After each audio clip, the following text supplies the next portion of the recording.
기도 들으시는 하나님,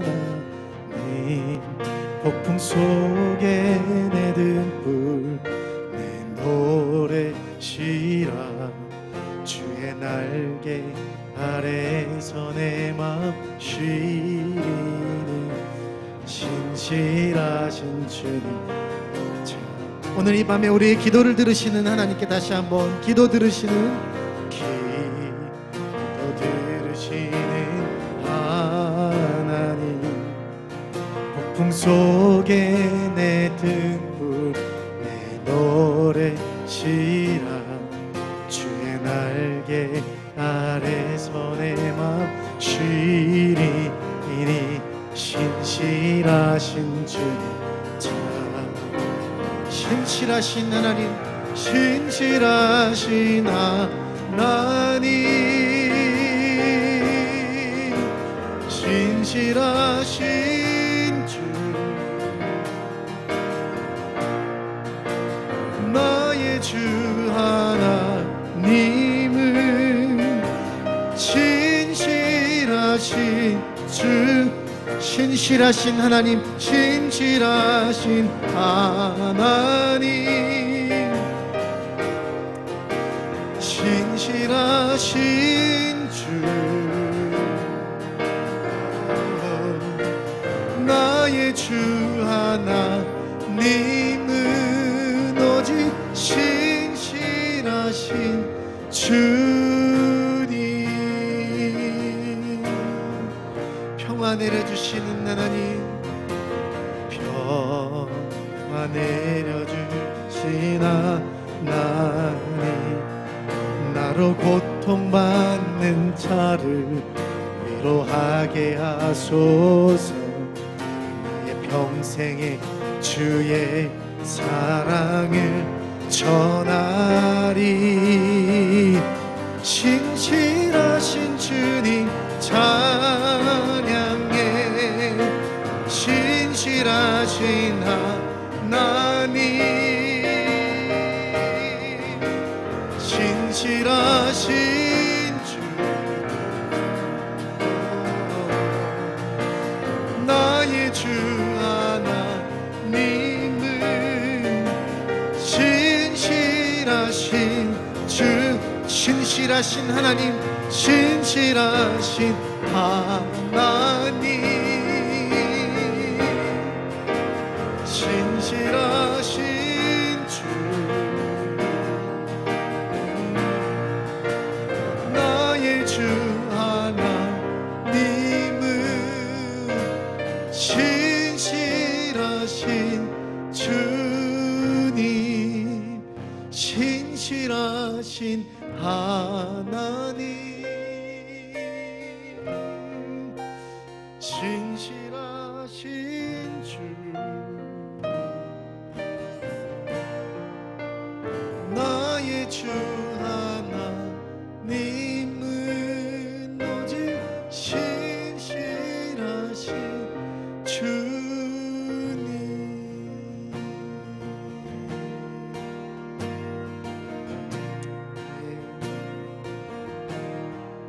내 모든 시험 무거운 짐을 주 예수 앞에 내리며 근심에 쌓인 돌아보세.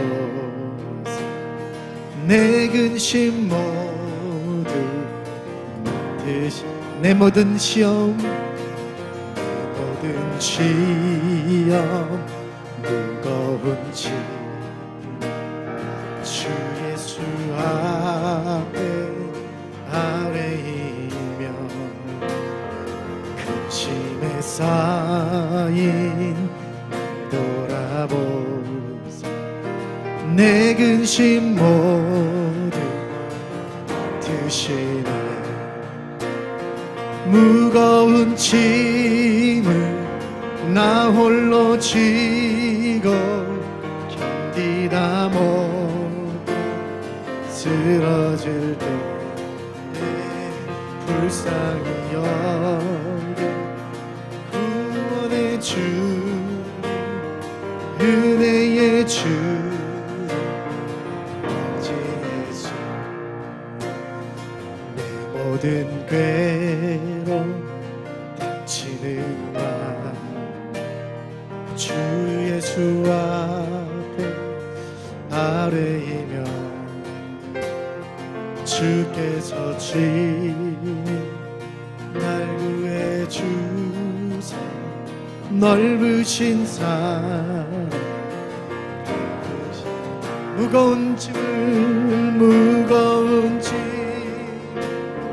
나 홀로 지고 이다 못해 쓰러질 때 불쌍히여 내 은혜의 주님 무거운 짐을 나 홀로 지고 무거운 짐 나 홀로 지고 견디다 못해 쓰러질 때 불쌍히 여겨 구원의 주님 은혜의 주 오직 예수 내 짐이 점점 무거워지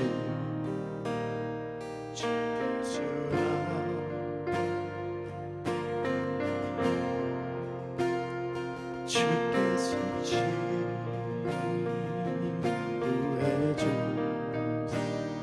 내 대신 치유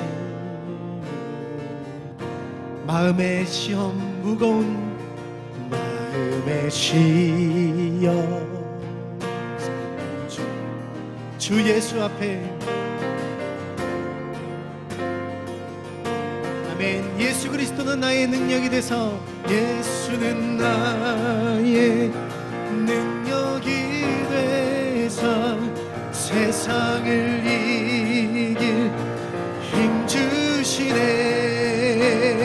무거운 짐 나 홀로 지고 견디다 못 쓰러질 때 불쌍히 여겨 구원의 주님 은혜의 주님 오직 예수 무거운 짐을 나 홀로 지고 견디다 못 쓰러질 때 불쌍히 여겨 구원의 주님 은혜의 주님 무거운 짐을 나 홀로 지고 무거운 짐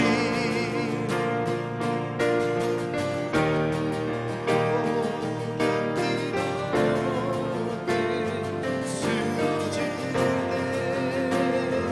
불쌍히 여겨 주님 은혜의 주 오직 예수 아멘 신실하시다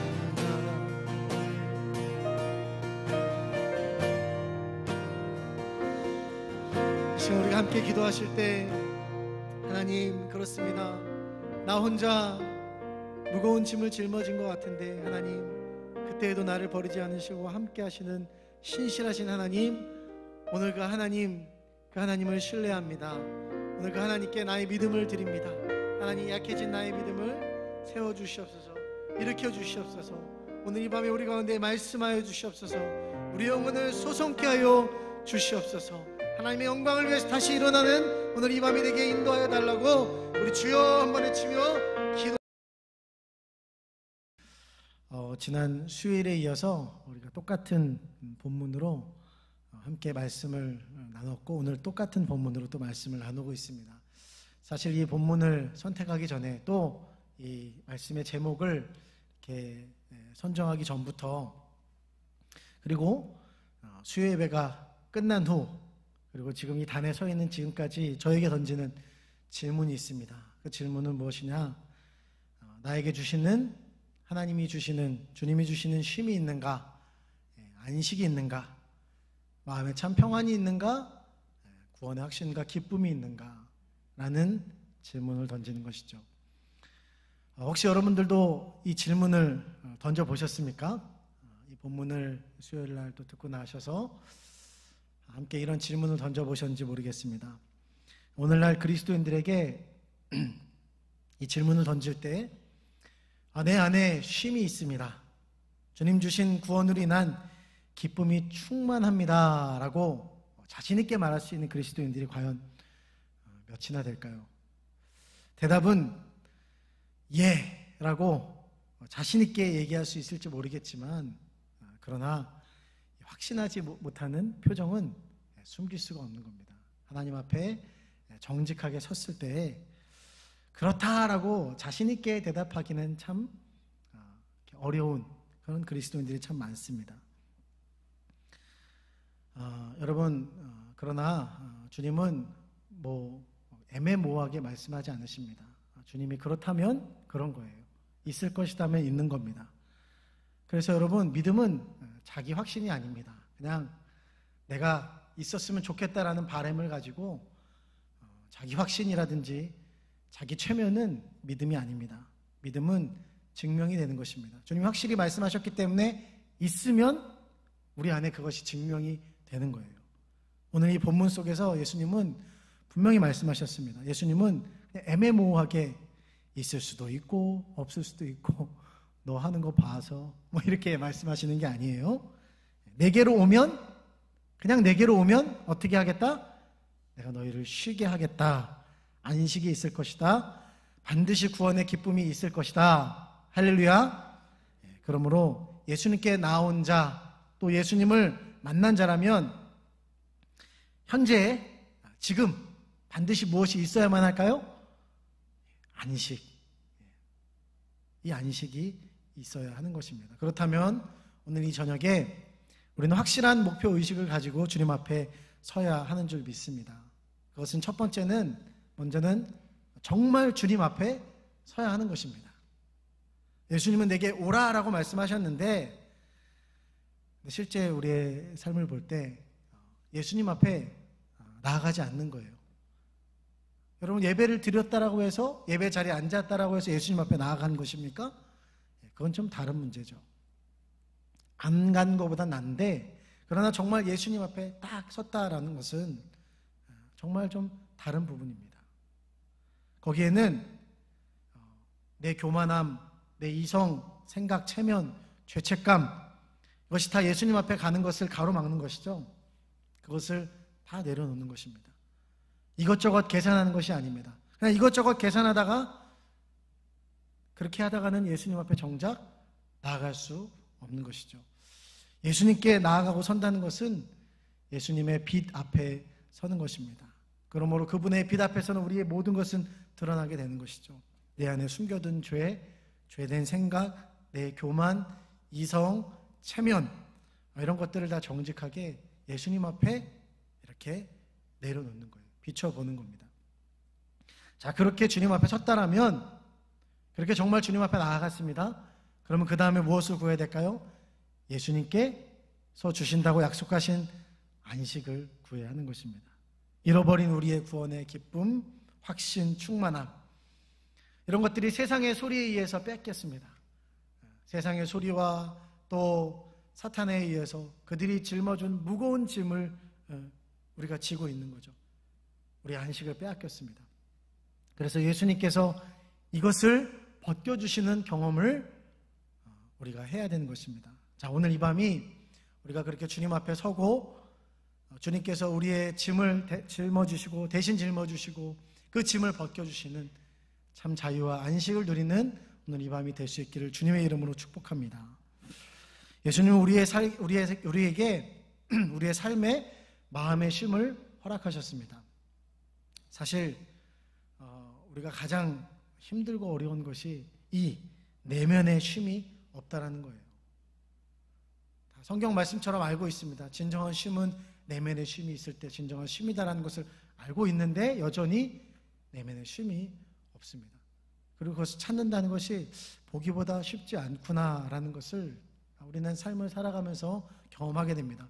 왜 내 안에서 이 마음의 쉼이 없을까?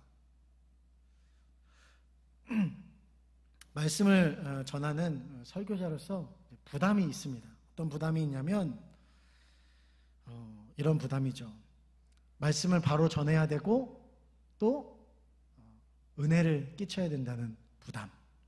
이 부담이 딱 자리 잡을 때 설교자도 쉼이 없는 거예요. 계속 무거운 짐을 짊어지고, 그래도 여러분이 쉴 수 있다라면, 안식을 누릴 수 있다라면 그 무거운 짐은 또 잘 해석하게 되면 그것은 또 그 안에서 하나님 주시는 기쁨이 있는 거죠. 자유가 있는 것입니다. 그러나 그렇지 않을 때 이것은 짐이 되고 쉼이 없는 것입니다. 하나님께 인정을 받아야 됩니다. 그리고 동시에 좀 표현이 그렇긴 한데 여러분에게 인정을 받아야 되는 거예요. 좀 이렇게 표현에 좀 거부감이 계신 분이 있을지도 모르겠습니다. 그러나 실제로 이 단에 섰을 때 그것이 보이는 거죠. 지금 말씀을 잘 듣고 있구나, 은혜를 받고 있구나, 하나님 주신 은혜가 흘러가고 있구나 라는 것이 감지가 되는 것이죠. 그렇기 때문에 사람은 어떤 시공간을 초월할 수 없는 존재잖아요. 그래서 그런 반응 앞에서, 그런 시간 앞에서 굉장히 좀 마음이 어렵고 또 더 부담을 갖게 되는 그런 상황들이 있습니다. 자, 여기에는 거룩한 부담도 있지만 방금 얘기했듯이 인간적인 부담도 있다라는 거예요. 결국 이 부담이 어디에서 오는가 곰곰이 생각할 때 답을 얻습니다.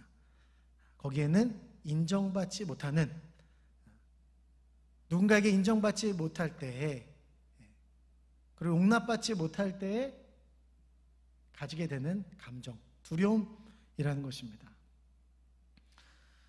우리가 사회생활을 하면서도 너무 이런 게 없으면 안 되겠죠. 이런 사람들은 눈치가 없다라 그러죠. 좀 적당히 다른 사람들에게도 좀 인정을 받고, 그리고 그리스도인들은 또 어떻게 보면 세상 사람들에게 인정을 받아야 되잖아요. 근데 자기 하고 싶은 대로 다 살고 막 사람들에게 인정받지 못하고, 그런데도 눈치를 채지 못하면 이건 눈치가 없는 거예요. 적당히 이런 것이 필요합니다. 그러나 너무 이런 것이 많다라고 한다면 너무 다른 사람들의 시선, 그리고 그런 다른 사람들을 의식한다라고 한다는 것은 이건 또 더 경계해야 되는 문제라는 것입니다. 그것은 하나님이 기뻐하시는 모습은 아니죠. 왜냐? 거기에는 하나님보다 누구의 인정을 더 원하는 거예요? 사람의 인정, 또 사람의 칭찬, 이런 것에 목마르다는 것이죠. 그렇기 때문에 비록 사람들이 반응하지 않는다 할지라도, 특별히 설교자는, 하나님 말씀을 전하는 자는 하나님께 더 인정받기를 원하고 하나님께로부터는 위로와 격려를 받아야 된다는 것입니다. 자, 이런 두려움은요, 설교자뿐만이 아니라 사실 우리 모두에게 있는 것입니다. 누군가로부터 인정받지 못할 때 갖게 되는 그 불안감, 두려움, 지금 이 자리에도 앉아있지만 하나님도 나를 인정해주지 않을 것 같다라고 하는 그 두려움. 그래서 우리는요, 다 모두 부단히 노력합니다. 누군가에게 인정을 받기 위해서 부단히, 하나님께도 인정을 받기 위해서 부단히 노력하는 거예요. 작은 일을 하면서도 계속 신경이 쓰입니다. 회사의 동료, 상사, 또 우리 주위에 있는 이웃들에게 작은 일을 하면서도, 농사를 지으면서도, 이 작은 텃밭, 근데 돌아서면 풀이 나 있더라고요. 비가 오니까 풀이 나 있고 조금만 신경 안 써주니까 풀이 나 있고, 그럼 이런 생각이 드는 거죠. 풀이 마치 나의 게으름과 같도다. 사람들이 게으르다고 평가할 것 같다. 오늘 다 뽑았습니다. 작은 일을 하면서도 우리가 그런 마음속에 늘 짐을 짊어지고 다른 사람의 시선, 평가, 그럴 수밖에 없죠. 왜 그럴까요? 세상의 시스템이 그렇기 때문에. 세상은요, 또 칭찬을 할 때 칭찬을 하지만 잘 못하면 바로 응징을 합니다. 바로 내리는 거예요. 우리나라 야구 국가대표팀이 어제 보니까 미국한테 졌더라고요. 그래서 이제 결승전에서 일본한테 복수할 기회를 놓쳤다고 합니다. 그래서 인터뷰를 했는데 감독이 우리는 뭐 그렇게 금메달을 따라온 것이 아니다, 이런 좀 실언을 하셨습니다. 아니 뭐 나가서 그래도 그 정도면 잘한 거죠. 제가 볼 때도 뭐 잘했는데, 일단 그런 말은 감독이 하면 안 되는데 좀 실언을 하셨어요. 그러니까 바로 뭐 무슨 청원이 올라왔다고 그러더라고요. 메달을 따면 아마 군대 면제를 해주는 것 같은데, 동메달 따도 이제 3, 4위전을 한답니다. 3위를 해도 군대를 그 면제해 주는 거 그거 해주지 말자. 군대 다 보내야 된다. 언제는 막 우리가 요전 올림픽 때 이제 야구가 12년 만에 올림픽에 채택이 된 거죠. 2008 베이징 올림픽 때 우리가 금메달을 땄습니다. 대단한 일이죠. 그리고 뭐 우리가 세계적으로 볼 때도 야구를 못하는 나라가 아니죠. 그런데도 기대치는 막 높은 거예요. 그리고 그 기대에 부응하지 못할 때 사람들은 바로 돌변을 하는 겁니다. 자, 예수님의 예가 그렇죠. 이 땅에 오셔서 예수님은 수많은 기적을 일으키시고 병자를 고치시고 하나님의 나라의 복음을 전파하고 너무나 헌신적인 삶을 사셨고 많은 사람들에게 인기를 얻었지만, 그러나 한순간에 예수님이 그들의 민족의 지도자가 아니다라고 하는 그 사실이 밝혀졌을 때, 예수님이 십자가를 지는 그 상황이 되었을 때, 무력한 모습을 보였을 때 사람들은 다 돌변했습니다. 그리고 예수님은 십자가에 못 박여 죽이라고 변한 그 군중의 모습을 보는 거예요. 세상의 시스템이 그때나 지금이나 그리고 앞으로도 변하지 않을 것입니다.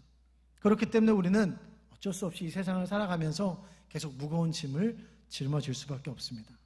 여러분, 이런 시선 가운데 스스로 힘들고 어렵고 쉼이 없고 고단한 혹시 인생의 모습을 가지고 이 자리에 나와 있지 않습니까?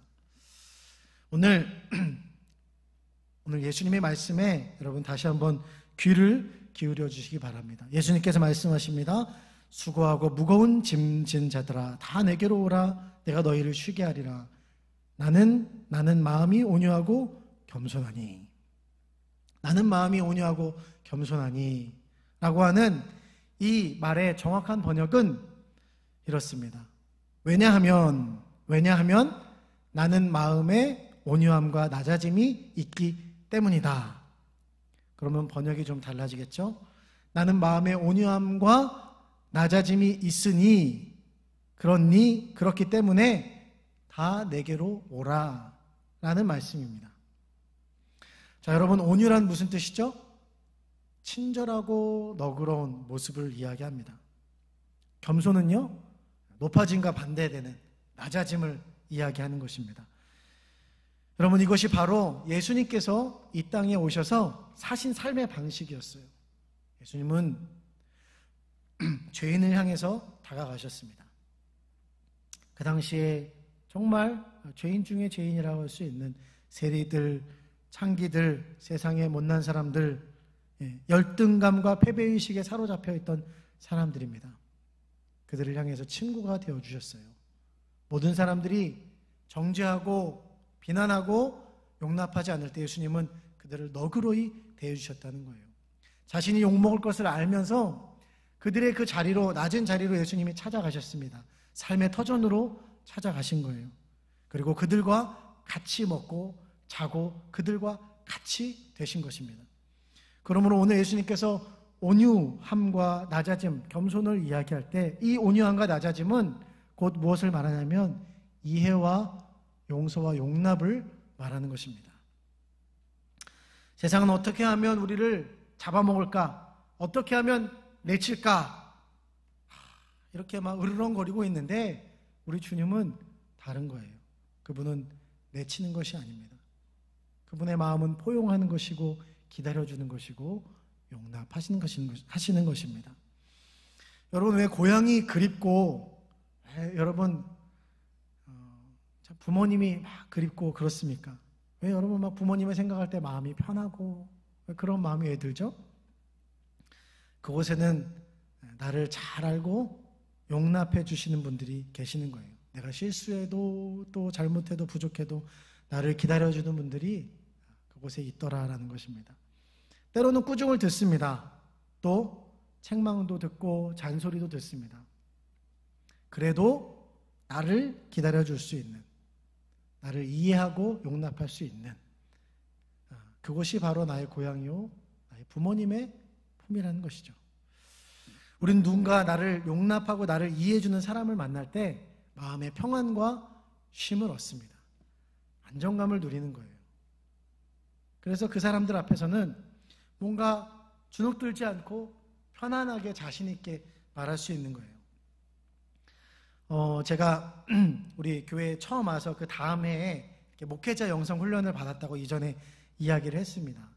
거기서 좋았던 것이 무엇이냐면 사실 이제 가면은 저보다 나이 많으신 목사님들, 선교사님들 뭐 이런 분들이 오세요. 그리고 좀 나이 어리신 분들은 거의 없습니다. 다 이렇게 나이가 많으신 분들이 계시면 일반적인 교회 안에서는 담임 목사님 하면은 이제 좀 거리감이 있지 않습니까? 여러분들과도 거리가 있고 부목사도 마찬가지입니다. 담임 목사님 편하진 않습니다. 물론 우리 담임 목사님은 아닙니다. 웃으시죠? 정말 그렇습니다. 그래서 그런 자리에서도 목회자 영성 훈련을 가서도 이거 되게 좀 불편하다. 어른들이 있으니까 좀 이렇게 편하지 않은 것 같다라는 마음이 처음에는 좀 있을 수 있어요.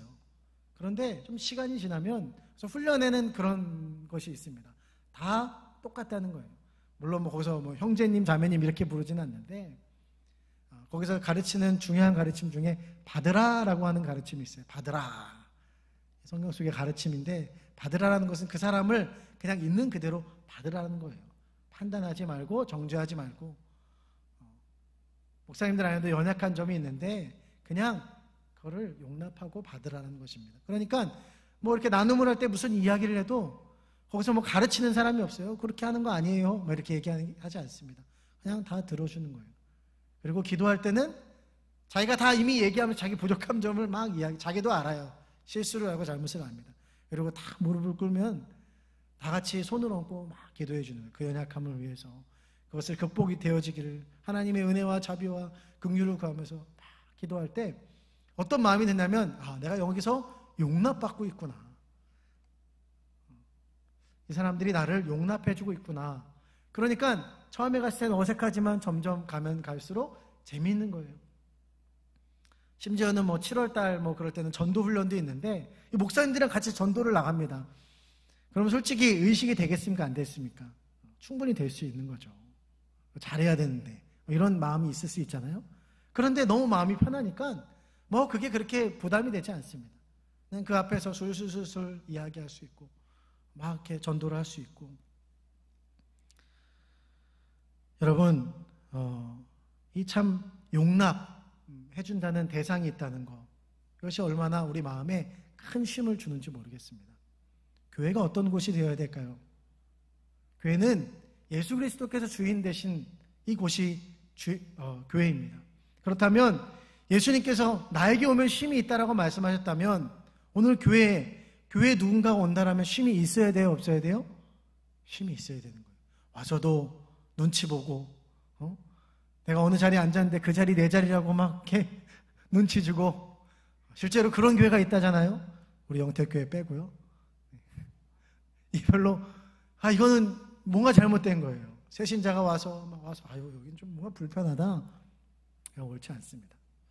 교회는 용납하는 것이 되어야 되는 거예요. 세상에서는 손가락질을 받고 세상에서 버려지고 누가 봐도 좀 그런 사람들이 있죠.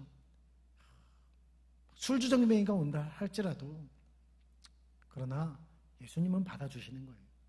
그래서 우리는 판단하지 않고 그들을 긍휼히 여겨주고 받아줘야 한다는 것입니다. 또 지혜롭게 할 건 해야겠죠. 그래서 어떤 학자는 이렇게 이야기했습니다. 교회는 어머니다.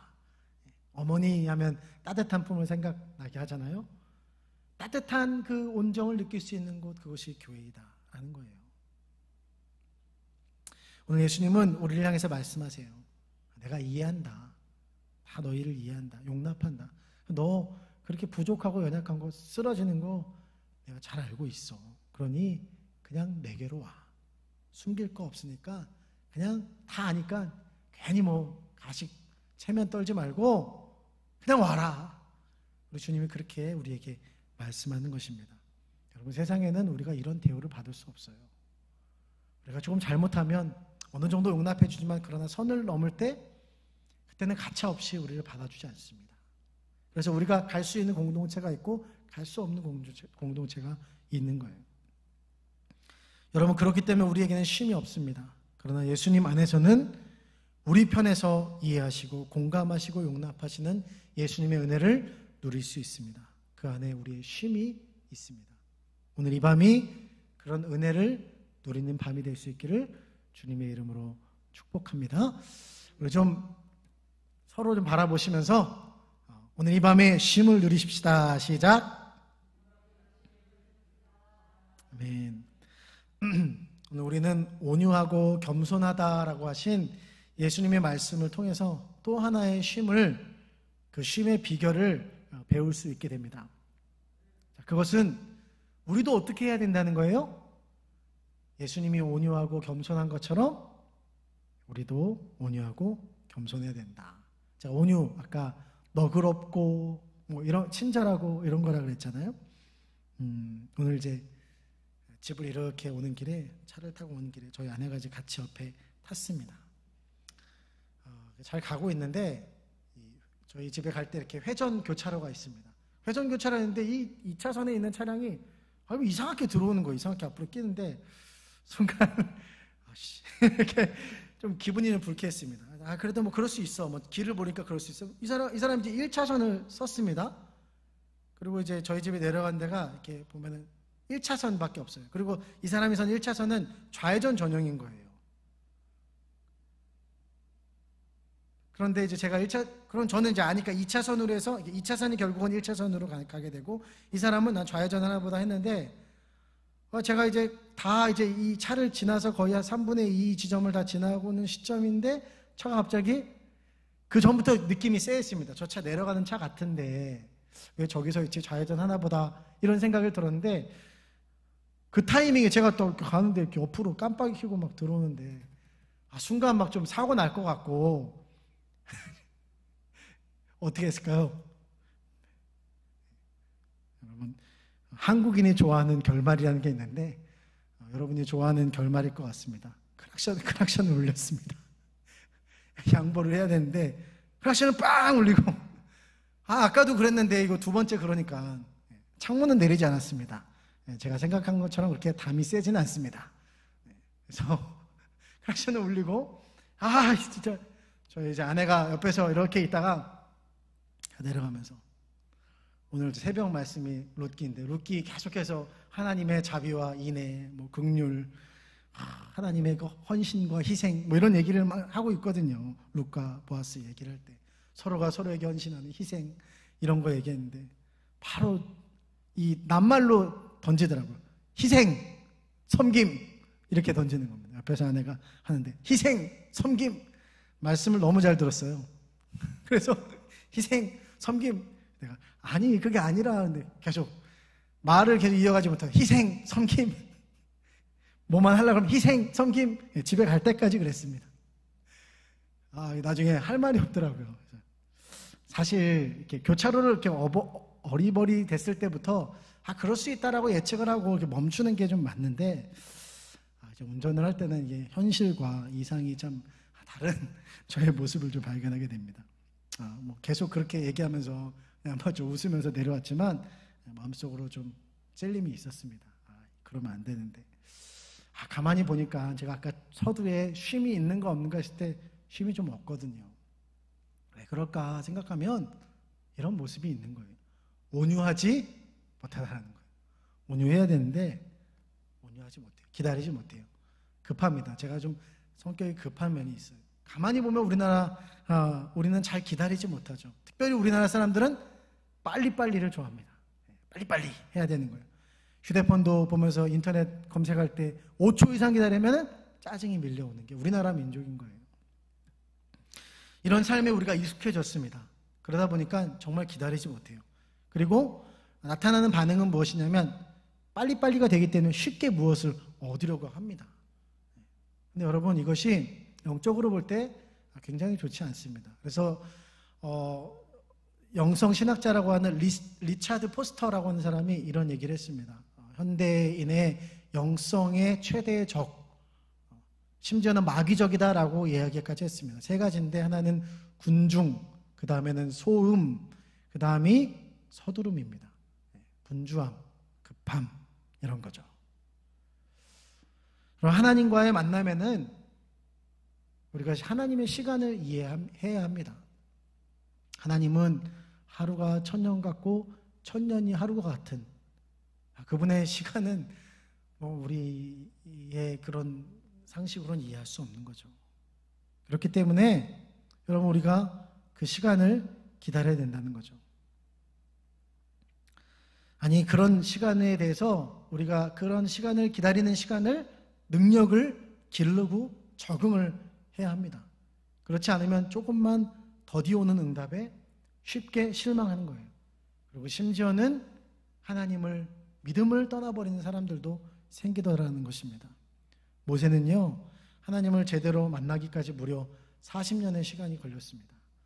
아브라함은 75세 약속을 받았지만 10여 년간의 시간을 잊어버리다가 다시 약속을 받고 결국 100세의 아들을 얻습니다. 노아는 약속을 받았지만 심판에 대한 메시지를 들었지만 120년이라는 시간 동안 방주를 지어야 했습니다. 더 기다리는 온유한 마음이 오늘 우리에게 필요한 거예요. 다른 사람을 향해서도 너그러운 마음 속에 여러분 우리는 쉼을 얻을 수 있습니다. 또 하나의 우리에게 어려운 과제는 무엇일까요? 온유와 함께 겸손인 거죠. 겸손은 낮아짐이에요. 그 당시 헬라인들에게 의해서 겸손이라고 한다는 것은 이 낮아짐은 신분이 낮은 자들에게나 합당한 그런 덕목이었습니다. 귀족 사회나 이런 데서는 겸손은 그거는 좀 옳지 않다. 유대인들도 종교자들도 겸손이 미덕인 것은 알았습니다. 그러나 겸손한 척은 했지만 율법을 지키면서 겸손한 척은 했지만 실제로는 겸손하지 못했다. 겸손하지 않았다가 정확한 표현이겠죠. 자신들이 하나님을 섬기는 특별한 사람이란 우월감이 있었습니다. 그리고 하나님에 대해서 난 누구보다 많이 알고 있다. 율법을 잘 지킨다라고 그렇게 생각한 거예요. 그때부터 교만이 들어가는 거죠. 성경 말씀에도 우리가 선줄로 생각한다면 착각하지 말라 그러죠. 선줄로 생각한 것을 경계하라고 말씀하고 있습니다. 교만은 넘어짐의 앞잠이라고 이야기하고 있죠. 그런데 그 교만이 너무 찾아오는 거예요. 여러분 오늘날도 마찬가지죠. 얼마나 이 교만함이 창궐한지 모르겠습니다. 저마다 사실 보면 별것도 없는데 잘 이렇게 들여다보면 몇 번 대화를 하고 이렇게 보면 그렇게 대단한 거 없어요. 그런데 자기 자신을 그렇게 과신합니다. 없어 보이면 안 되죠. 그래서 없어 보이면 안 되기 때문에 자기를 포장하고 그렇게 자기를 드러내는 거예요. 잘 포장해서 사람들에게 나는 이런 사람이야. 자기 PR의 시대라고 합니다. 그리고 100만 유튜브 시대라고 합니다. 100만 유튜브를 방송하는 사람이 100만이라고 그런 얘기를 아마 넘어섰을 것 같아요. 자기의 구독자가 몇 명인가 이것이 자기 과신의 어떤 그런 기준입니다. 그래서 자기의 이미지를 잘 이렇게 포장하고 사람들에게 드러내는 거예요. 화려하고 세련된 영상미로 사실 내용은 별로 그렇게 별것도 없는데 그걸로 막 이렇게 그럴싸하게 보이는 거예요. 자기를 낮출 생각은 전혀 없는 것입니다. 자기에 대해서 낮추지 않기 때문에 자기를 깊이 들여다보지 못합니다. 여러분 오늘날 우리나라 안에서 진보와 보수가 팽팽하게 대립하고 있습니다. 그리고 심지어 교회 안에서 기독교 안에서도 진보와 보수 이 진영이 갈려져서 대립을 하는데 제가 보기에는 이제는 돌이킬 수 없는 강을 건넌 것 같습니다. 서로에 대한 비난이 좀 수위를 넘었어요. 저렇게까지 어떻게 이렇게 공격을 하지 싶을 정도로 이제 저쪽은 마귀다 이런 식입니다. 여러분 이렇게 막 서로가 다 틀렸다라고 주장하는 상황에서 여러분은 어느 노선을 선택하겠어요? 잘 선택하셔야겠죠. 근데 이렇게 잘 들어보면 저마다 이야기하는 것 속에서 틀린 말은 없는 것 같아요. 나름대로 합당한 그런 이야기를 가지고 이게 잘못됐다, 문제다 이렇게 이야기를 하는 것 같은데, 그런데 여러분, 하나님 앞에 설 때 우리가 간과할 수 있는 것이 있습니다. 하나님 앞에서는 모든 것이 정확하고 명확하게 드러나는데, 그것은 무엇이냐면 바로 교만의 문제인 거죠. 자기 자신을 정말 깊이 돌아보지 못하는 모습이 그 안에 있다는 거예요. 자기 자신을 향한 성찰과 회개가 없습니다. 그리고 넌 틀렸다라는 거예요. 그러나 하나님 보실 땐 그런 네가 틀렸다라고 이야기하는 거예요. 그렇게 주장하는 사람들을 향해서 하나님이 틀렸다라고 말씀하시는 거죠. 여러분, 이렇게 자기 안에 교만으로 가득 차 있으니 다른 사람을 공감할 수 없습니다. 이해 못합니다. 용서 못합니다. 용납이 안 돼요. 그래서 거기에는 쉼이 없어요. 자유가 없습니다.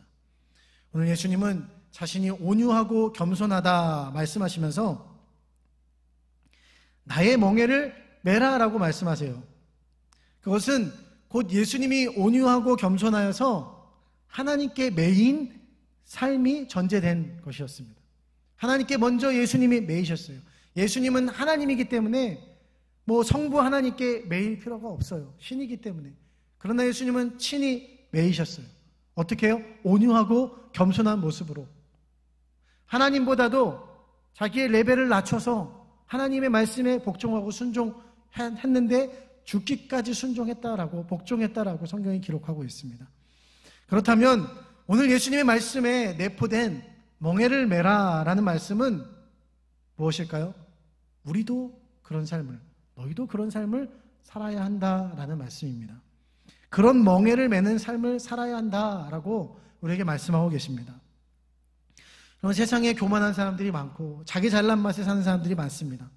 예수님 그 당시에 종교 지도자들, 율법학자들, 유대인들이 그러했습니다. 너무나 자기 세계에 빠져 있는 거예요. 자기가 옳다라고 하는 그 생각 속에 빠져서 정작 눈앞에 예수님이 오셨는데, 진짜 메시아가 오셨고 진짜 자기들에게 안식을 줄 수 있는, 진짜 자신들에게 구원을 줄 수 있는 예수님이 눈앞에 있는데 그 예수님을 못 본 거예요. 눈을 감아버린 겁니다. 제일 중요한 것은 하나님의 나라, 이 천국 복음을 전했지만 그들은 거절했습니다.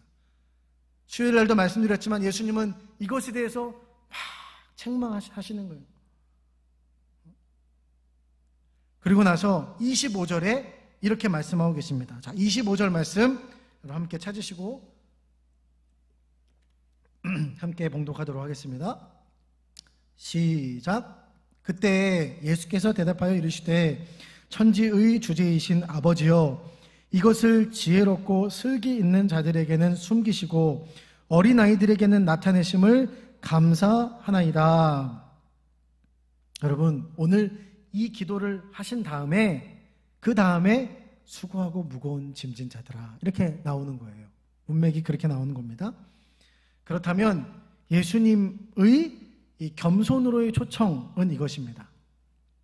오늘 예수님의 초청은 이거예요. 때로는 좀 바보처럼 보여도, 또 때로는 어린아이와 같이, 해맑고 순수한 어린아이와 같이, 똥을 된장이라고 하면 믿는 그런 어린아이 같이, 저 종교 지도자들, 유대인들은 다 안다라고 생각하고 착각하고 그들이 스스로 지혜 있는 척했지만, 그러나 결국 그들이 구원을 얻지 못했지 않냐. 그러니까 이걸 들을 수 있는 귀 있는 자들아, 너희들은 조금 바보처럼, 어린아이처럼 그렇게 들어라. 그리고 그것이 본래 하나님의 계획이었습니다. 여러분 안에 어린아이와 같이 순수함으로, 또 때로는 좀 바보같이 오늘 예수님의 말씀 앞으로 나오고 계시는 분들이 계십니까? 오늘 이 밤이, 오늘 그렇게 주님 앞에 나아가야 되는 밤이 될 줄 믿습니다. 예수님께 나아가는 것이 최고로 좋은 것이고, 예수님의 멍에를 메는 것이 최선임을 그냥 순수하게 받아들이는 그 믿음, 오늘 주님께서 우리에게 요구하시고 보시는 믿음이라는 것입니다. 사랑하는 여러분, 오늘 여러분은 정말 어린아이와 같이 예수님의 말씀을 믿고 계십니까? 어린아이같이 그저 오라라고 하시는 그 예수님의 말씀에 계산하지 않고 정말 그래도 되는 걸까? 라고 의심하지 않고 반응하며 나아갈 준비가 되어 있으십니까? 온유함으로 천천히 예수님을 고대하고 기다릴 마음의 준비가 되어 있습니까? 나 자신을 여태껏 내가 맞았다라고 생각하는 것, 내 이성, 내 합리적인 생각, 이런 것들을 다 내려놓고 주님 앞에 나아갈 준비가 되어 있으십니까? 그럼 분명한 사실은요, 여러분이 그렇게 하지 못하고 또 연약함으로 쓰러지고 또 교만하고 또 넘어져도 그분은 강압적으로 다그치지 않으신다는 거예요.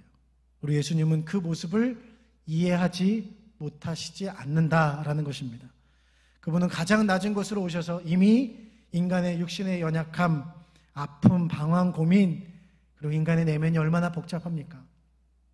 그 내면의 세계를 다 아시는 거예요. 사람들과 소통하시면서 아시는 거고. 예수님 자신도 십자가에 못 박혀 죽으시면서 순종할 것을 아셨지만 그러나 그 앞에서 두려워하시는, 그 앞에서 주님 이 잔을 내게 거두어 주십시오 라고 고백하는 그 인간의 복잡한 내면의 상황들을 주님은 다 경험하셨고 이해하시는 거예요. 그리고 용납하시는 겁니다.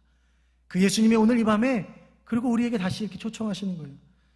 다시 조금 더 온유함으로 낮아짐의 그 자리로 나에게 오지 않겠니? 그 자리를 회복하지 않을래? 말씀을 믿고 먼저는 우선 나에게 그냥 와. 오늘 주님이 우리 한 사람 한 사람을 이 밤에 부르고 계신 줄 믿습니다.